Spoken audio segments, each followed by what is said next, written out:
Саламатсыздарбы. Эмесе Геошондо программасы. 19-жылындағы неміс философ Артур Шопенгауэрдің айтқаны бар. Айрым адамдар өз білген көргенін чегін ағаламдың чегі деп есептейді деген. Андан бері 1,5 қылым өтті. Дүйіні ағаламдаш баратачына азырқы білімі тайқылар анысын жашырыш үшін ағаламды дүңгірөте тұрған уадаларды айта баштады. Қырғыздар үшін евразиялық тренд қана емес, евразиян жүрегі болуш керек екен. Мурдагы шайлоолор учурунда өзгөчө президенттик шайлоодо айрым талапкерлер башка мамлекеттерге барып, алардын жетекчилери менен жолугуп сүйлөшүп, өз мекениндеги кадыр баркын көтөрүүгө аракеттенчү.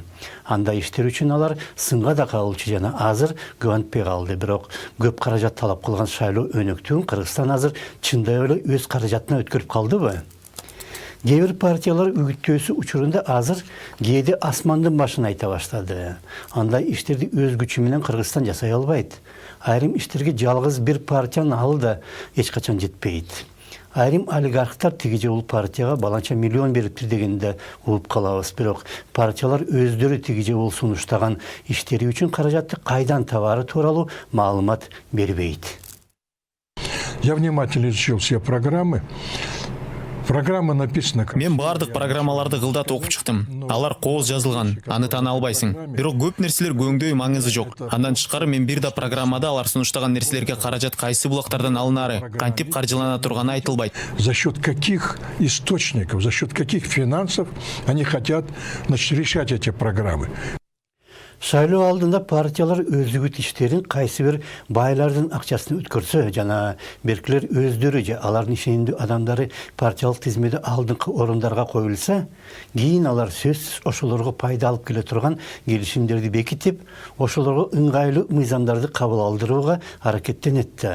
Кыргыздар менталитети эбак эле ушундай алып сатар маанайга өзгөрүп кеткен. Дүйнөнүн алдыңкы мамлекеттери ал баскычтан өткөн. Мисалга кайсы бир бай адам гезит чыгарып же телеканал ачып, аларды кийин каржыласа дагы, жалаң өзүн же компаниясынын ишин мактаган материалдарды чыгарбастан, окуяларды болгонун болгондой чагылдырууга деп редакциялык саясатка кийлигишпейт. Анткени андан жалпы коомго, анын ичине жалпы эл менен кошо өзүнө да пайда гана болот. Биздин байлар болсо жеке өзүнүн пайдасынан башканы түшүнбөйт. Кайсы бир ишке алар 100 сом коротсо, ал иштин аягында чөнтөгүнө кеминде 120 сом кайтарылууга тийиш.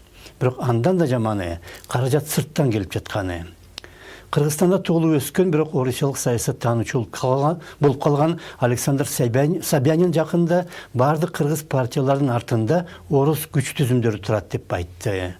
Башка орус эксперти күч түзүмдөрүнүн жардамысыз азыр эч ким байый албайт дейт.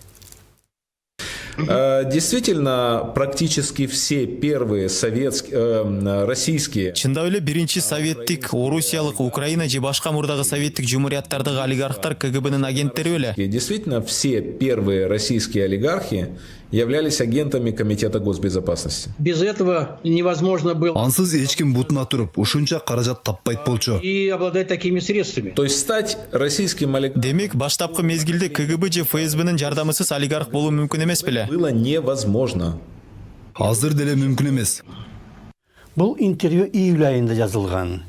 Күч түзүмдөрүнүн азыр чындап эле ишкер чөйрөсүнө болгон таасири зор. Ишкерлер болсо өзүнө саясий партияларды багындырып албадыбы. Ошондуктан кайсы бир партия өзүгүт иштери учурунда кандайдыр бир ката кетирсе же аша чапкан убада берсе, жана алардын артында турган чөйрө ага көп деле көңүл бурбаса, демек ал ката же убадалар алар үчүн эч кандай мааниге ээ эмес. Ошол себептен партиялар кылдат аракеттенбестен улам жагын ката кетирип жатат. Бир адамдын сүрөтүн орноштуруп, ага такыр башка кишинин ысмын жазат же кыргыз тамгаларына англис ариптери аралашып кетет. Анын баары партиялардын артында турган ээлерге баары бир. Алар үчүн анын баары майда нерсе. Алар үчүн бир гана нерсе: шайлоо алдында түзүлгөн келишимдер менен убадалар шайлоодон кийин аткарылууга тийиш.